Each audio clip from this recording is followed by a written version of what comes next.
Assalamualaikum warahmatullahi wabarakatuh. Selamat pagi semuanya.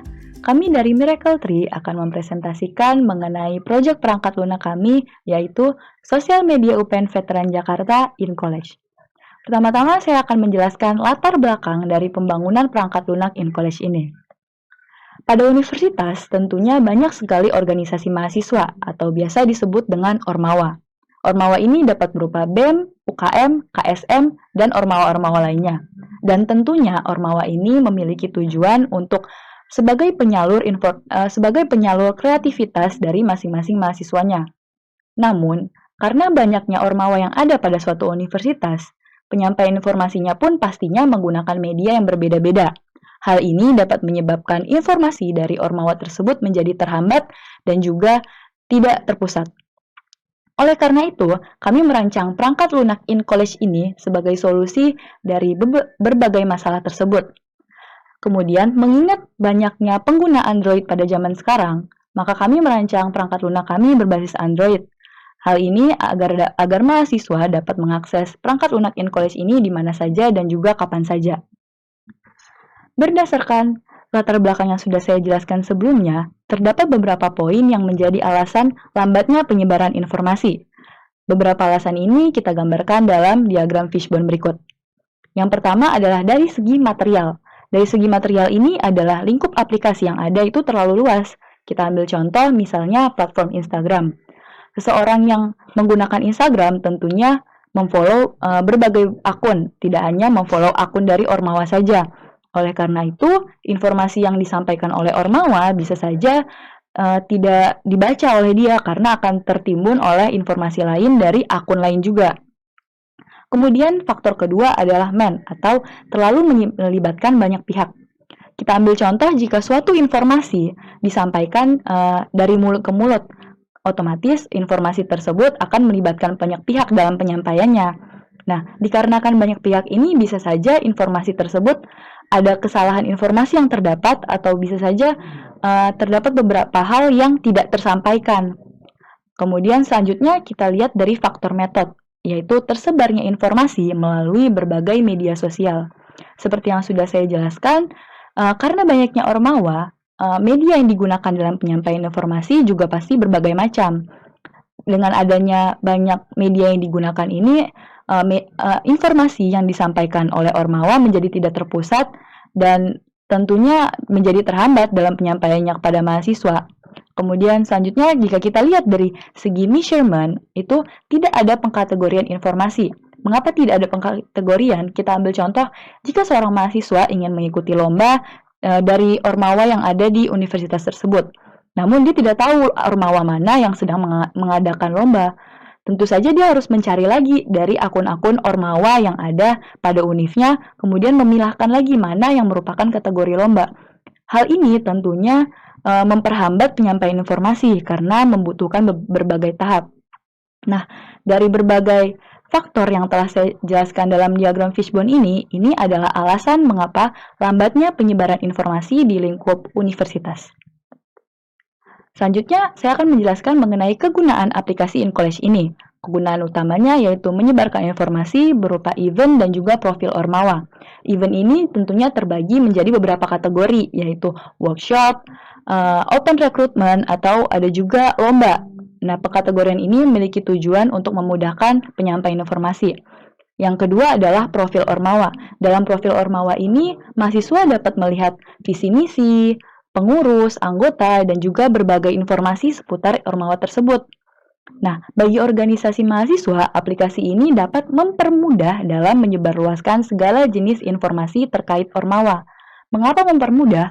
Karena bagi Ormawa tersebut, mereka hanya perlu memposting informasi yang akan mereka berikan pada platform in College ini, karena seluruh informasi akan terpusat dalam perangkat lunak in College ini. Kemudian, bagi mahasiswa, perangkat lunak ini mempermudah mencari informasi dari berbagai jenis Ormawa. Mengapa mempermudah mencari informasi? Karena seperti yang sudah saya katakan, sebelumnya media yang digunakan itu berbeda-beda, sehingga hal ini menghambat penyampaian informasi dari Ormawa kepada mahasiswa. Nah, dengan adanya InCollege ini, informasi menjadi terpusat dan mahasiswa hanya perlu membuka perangkat lunak InCollege ini dalam mencari informasi. Dan tentunya di situ juga sudah ada kategori-kategori sesuai dengan apa yang ingin didapatkan oleh mahasiswa.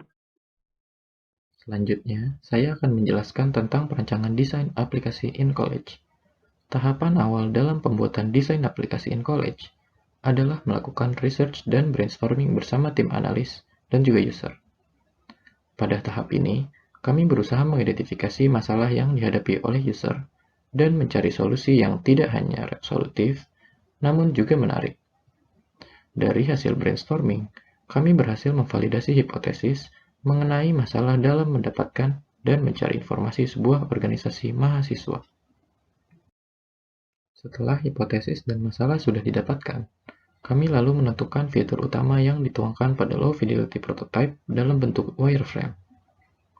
Kami menggunakan aplikasi Figma mulai dari perancangan wireframe hingga pembuatan high fidelity prototype, yaitu mockup aplikasi InCollege. Berikut 4 halaman utama aplikasi InCollege. Yang pertama, halaman home.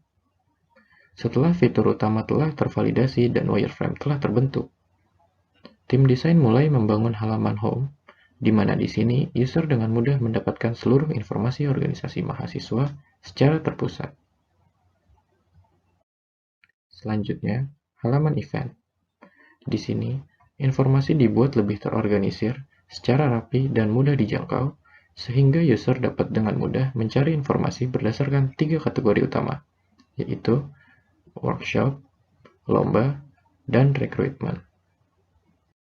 Selanjutnya, halaman organisasi mahasiswa. Setelah halaman event, kami merancang halaman Ormawa, di mana user mendapat kebebasan untuk mencari dan mengetahui lebih dalam suatu Ormawa, yang kami kelompokkan mulai dari 4 bagian utama, yaitu universitas, unit kegiatan mahasiswa, fakultas, dan paguyuban. Yang terakhir, halaman profil. Halaman ini merupakan tempat bagi Ormawa untuk mengorganisir profil dan identitas dari organisasi mereka masing-masing. Akhir kata, tim produk desain akan terus berinovasi dan memperbaiki aplikasi InCollege berdasarkan umpan balik yang kami terima. Kami menyadari bahwa beberapa fitur mungkin memerlukan perbaikan pada iterasi yang berikutnya. Kalau saya akan menjelaskan mengenai pembangunan perangkat lunak. Nah, untuk membangun aplikasi InCollege ini kita menggunakan aplikasi Android Studio, yaitu sebuah layanan IDE untuk membangun perangkat lunak yaitu Android. Nah, di sini ada front end dan back end, ada dua sisi. Front end-nya itu sebagai client side dan back end-nya sebagai server side. Nah, untuk front end ini kita menggunakan Android Studio seperti yang saya bilang tadi. Android Studio adalah sebuah IDE atau Integrated Development Environment resmi dari Google untuk pengembangan aplikasi Android. Nah, lalu ada bahasa juga yang kita gunakan, bahasa pemrograman, yaitu Kotlin. Nah, ini adalah pengembangan dari bahasa Java ya. Kalau kita lihat di sini, bahasa pemrograman modern disajikan secara statis yang berjalan pada platform Java Virtual Machine. Nah, jadi Kotlin ini dijalankan di JVM, di Java Virtual Machine, karena Kotlin ini juga adalah pengembangan dari Java itu sendiri, kayak gitu. Nah, ini adalah contoh dari, mungkin ini IDE-nya dari Android Studio-nya. Ini adalah codingan-codingannya, codingan dari Android Studio untuk dari Kotlin kayak gini bentuknya. Jadi ini bahasa pemrogramannya Kotlin ya, kayak gitu. Nah, selanjutnya di front end bukan hanya bahasa saja, kita juga menggunakan markup language-nya XML untuk kita lakukan proses slicing. Nah, itu apa sih slicing? Slicing itu adalah proses konversi user interface design menjadi kode yang merepresentasikan desain itu sendiri. Jadi dari desain yang sudah dibuat oleh desainer, product design, maka akan ditransform ke dalam bentuk code seperti ini. Nah, ini codingannya yang nantinya akan merepresentasikan bentuknya seperti ini. Nah, jadi kita coding, yang dihasilkan adalah seperti ini. Ini ada preview dari hasil codingannya, kayak gitu. Nah, ini tuh bahas apa sih gitu kan? Ini yang kiri ini adalah codingan yaitu XML. Nah, XML ini bahasa markup ya, jadi bukan bahasa pemrograman tapi ini markup language seperti HTML. Didesain untuk menyimpan dan mengantarkan data seperti itu. Lalu selanjutnya di sisi server side nih, di backend-nya. Nah, di backend-nya ini kita menggunakan CodeIgniter framework-nya. Nah, apa sih CodeIgniter? Yaitu Web Application Network yang bersifat open source yang digunakan untuk membangun aplikasi PHP dinamis. Nah, jadi CodeIgniter ini adalah framework dari PHP gitu. Jadi lebih mempermudah kita sebagai developer backend membuat sisi server side-nya kayak gitu. Lalu untuk PHP ini sendiri, apa sih PHP? PHP itu adalah bahasa pemrograman yang digunakan untuk mengembangkan situs web statis atau situs web dinamis atau aplikasi web. Nah, ini biasanya kalau kita ingin membuat web sangat erat kaitannya dengan bahasa PHP ini, bahasa pemrograman PHP. Oke. Nah, selanjutnya, gimana sih cara untuk menyatukan backend dan frontend ini?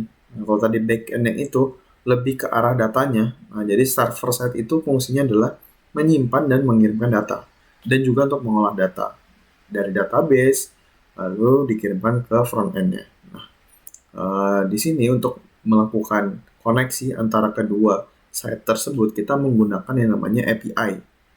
Nah, API itu adalah interface yang dapat menghubungkan aplikasi satu dengan aplikasi lainnya dengan format tertentu. Nah, formatnya itu apa?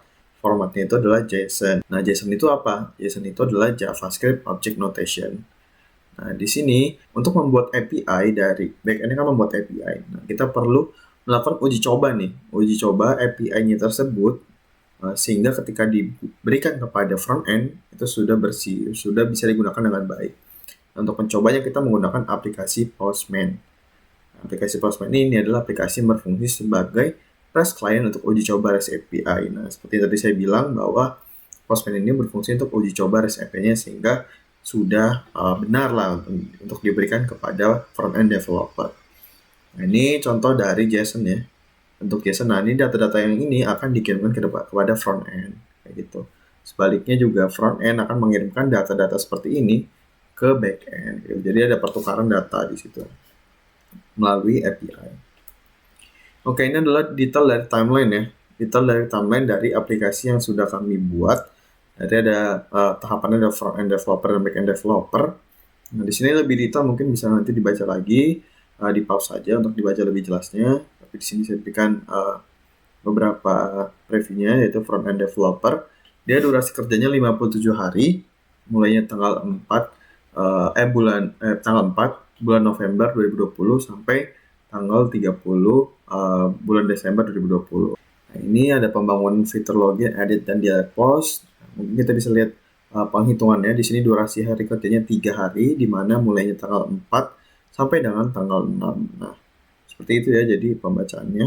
Sama seperti fitur-fitur lainnya, pembangunan tampilan edit pengurus, dan sebagainya. Ini timeline-nya berapa hari dikerjakan secara detail. Nah, sama juga dengan back-end developer. Back-end developer ini sendiri kerja dengan durasi hari kerja yang sama dengan front-end developer. Dimana dimulainya dengan hari yang sama dan selesai di tanggal yang sama juga. Nah, jadi back-end developer ini bekerja berbarengan dengan front-end developer. Ketika back-end developer yang front-end developer yang membutuhkan data, maka back-end developer akan menyediakan data tersebut kepada front developer. Jadi hampir samalah timeline-nya seperti itu. Di sini kami akan menjelaskan tentang pengujian perangkat lunak. Jadi setelah perangkat lunak itu dibangun, maka dilakukan tahap pengujian, yaitu untuk menghindari kemunculan error saat perangkat lunak dijalankan. Perangkat lunak ini biasanya dilakukan pengujian oleh QA testing. QA testing memiliki tugas utama yang biasanya pengujian terhadap perangkat atau emulator, membuat alur pengujian, serta membuat sebuah laporan yang nanti akan menjadi dari hasil pengujian. Berikut ada hasil-hasil pengujian. Yang pertama ada teks pada Warmawa tidak responsif. Yang kedua, buton lihat selengkapnya tidak bisa diklik. Yang ketiga, edit text password saat hide atau show, kursor malah kembali ke awal. Yang keempat, ada toolbar yang besar, ada yang beda. Yang kelima, pada KSM Android, menu anggotanya awalnya muncul no members add, padahal di situ ada anggotanya. Yang keenam, nama anggota terpotong. Yang ketujuh, ada posan kegiatan apabila teksnya panjang, saat ditampilkan posan tersebut akan terpotong teksnya. Lalu ada header menu kegiatan, prestasi, dan lain-lain yang ada di bagian atas. Enggak fixed position. Yang terakhir, error pada saat mengklik pencarian ketika sudah login di Android karena perbedaan jenis. Di samping ada screenshot dari error saat klik pencarian. Sekian presentasi dari kami. Kurang lebihnya mohon maaf. Assalamualaikum warahmatullahi wabarakatuh.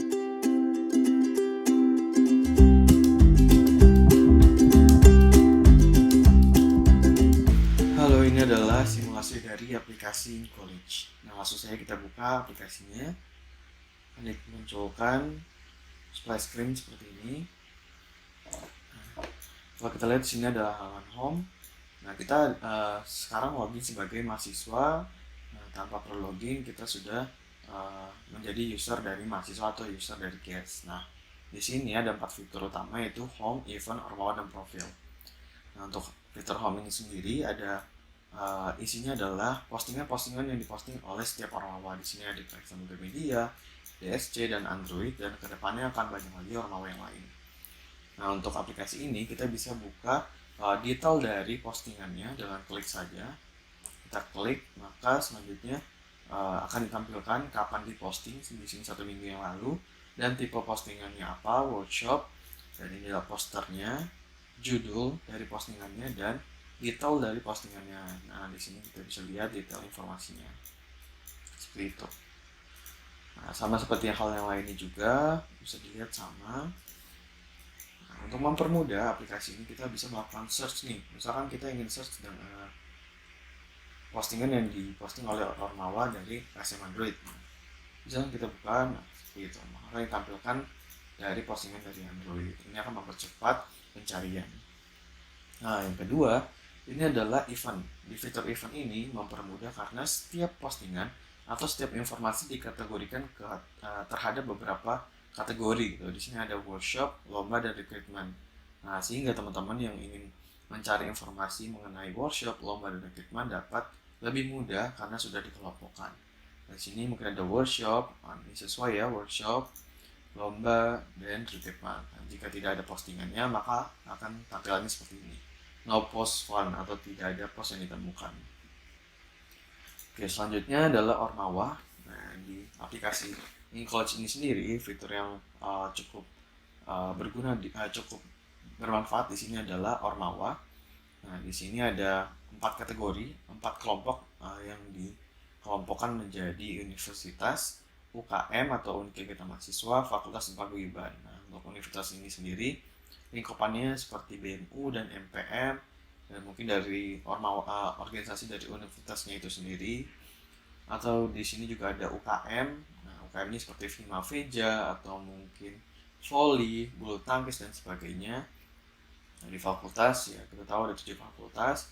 Lalu untuk paguyuban ini adalah ikatan darah ya, ikatan darah Batak, ikatan darah Padang, dan sebagainya. Nah, di sini kita bisa lihat fakultas dibagi lagi menjadi 7 sesuai dengan fakultas yang ada di UPN.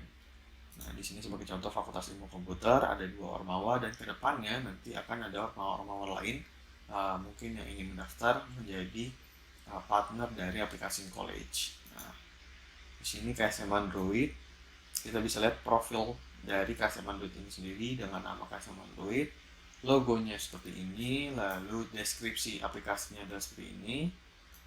Nah, kita bisa lihat. Nah, di sini adalah ada visi misi, kita bisa buka saja langsung. Nah, selanjutnya pengurus, kita bisa buka juga pengurusnya siapa saja. Lalu ini mungkin divisi, kalau ini adalah BPH atau badan pengurus intinya, badan pengurus harian. Nah, sama seperti juga anggota, di sini menampilkan anggota-anggota dari ormawa ini, di mana di sini perbedaannya adalah angkatan dan nama. Kalau tadi jabatan ya, karena pengurus maka ada jabatannya. Lalu untuk kegiatan, nah, mungkin nanti ada gathering, kegiatan-kegiatan yang merupakan internal dari ormawa itu sendiri, kayak gitu. Lalu untuk prestasi juga sama, prestasi apa yang sudah dicapai oleh ormawa tersebut. Untuk dokumentasi juga sama, mungkin ada dokumentasi yang didokumentasikan oleh setiap Ormawa. Gitu. Nah, di sini ada fitur yang unik juga, di mana aplikasi ini bisa langsung link ke sosial media dari setiap Ormawa gitu. Kalau misalnya di sini Instagram kita buka, nah langsung diarahkan ke Instagram dari Ormawa itu sendiri. Nah, sama seperti YouTube juga, dan di Gmail juga unik. Ini kita bisa langsung membuka Gmail-nya dengan di sini ada langsung ada email, diisikan emailnya, sehingga kita tinggal mengisi saja pesannya apa dan dikirimkan. Itu seperti itu. Lalu sama ya untuk KSM multimedia juga mungkin seperti itu. Nah, balik lagi ke fitur home. Di sini ada fitur yang unik juga, di mana kita bisa langsung klik saja fotonya, maka akan diarahkan langsung ke profil dari Ormawa tersebut. PSG juga sama, Android juga sama. Baik, selanjutnya adalah fitur profil. Nah, kita akan masuk ke dalam user dari Ormawa atau admin ya. Di sini bisa kita langsung masukkan saja email dan passwordnya dari Ormawa. Kita sebagai contoh sini Android UPN. Nah, ketika sudah login, maka ditampilkan seperti ini, dimana di sini ada postingan yang sudah kita lakukan posting, lalu logo dan sebagainya. Di sini kita bisa langsung ubah nih. Misalkan di sini kita pengen ubah, lakukan saya ada Android itu dihapus nih. Maka disimpan saja, berhasil. Maka ketika kita buka dari profil Ormawa, di sini sudah tidak ada saya ada Android, seperti itu. Atau mungkin ingin menambahkan pun juga bisa di sini, menambahkan apapun bisa. Lalu visi misi juga sama seperti deskripsi, kita bisa ubah-ubah. Nah, pengurus nih, ketika kita ingin menambahkan pengurus, contoh ya, kita tambahkan pengurusnya. Oke, saya sendiri, saya tambahkan nama Johannes, lalu posisinya adalah proset. Nah, di sini divisinya project dan riset, pengurus, langsung disimpan. Nah, pengurus ditambahkan seperti ini ya, langsung sudah ada yang baru. Oke, mungkin juga bisa kita langsung hapus saja jika kita salah, atau mungkin dihapus, pengen dihilangkan, seperti itu. Sama seperti anggota juga bisa langsung ditambahkan, kegiatan juga bisa ditambahkan, untuk prestasi juga bisa langsung ditambahkan. Nah, dokumentasi juga sama, mungkin ini kalau kita hapus, dokumentasi berhasil dihapus, lalu kita ingin menambahkan lagi, bisa ya, seperti itu. Lalu untuk media sosial, nah ini yang tadi kita bilang, link-link ke setiap aplikasi Instagram, YouTube dan email, ini bisa diatur di sini untuk linknya, seperti itu. Untuk ganti password sendiri, kita bisa langsung ganti password jika ingin mengubahnya menjadi password yang baru, gitu. Kita ubah, langsung simpan saja. Nah, maka akan ada animasi seperti ini, password berhasil diganti. Oke, untuk selanjutnya kita akan mencoba untuk melakukan posting nih. Kalau tadi mahasiswa tidak bisa melakukan posting, tidak ada tombol ini, maka ketika kita login sebagai Ormawa, kita akan ditampilkan tombol seperti ini. Kita bisa langsung posting dengan judul sebagai contoh workshop Android. Nah, di sini kita isi ya, jangan lupa isinya, deskripsinya apa, ini sudah template. Lalu untuk posternya sendiri apa, nah di sini sebagai contoh. Jangan lupa juga untuk tipe dari postingannya atau tipe informasinya untuk diubah, apakah ini workshop, lomba, atau event lain, atau recruitment. Langsung saja kita post, akan loading, kita tunggu saja sampai loadingnya selesai. Nah, post ditambahkan. Setelah itu postingan sudah berhasil ditambahkan ke timeline, dan seluruh mahasiswa dari UPN bisa melihat postingan ini kayak gitu. Mungkin di sini kita lihat 10 detik yang lalu dengan workshop ya, ini tipenya seperti ini. Oke, seperti itu simulasi dari aplikasi college.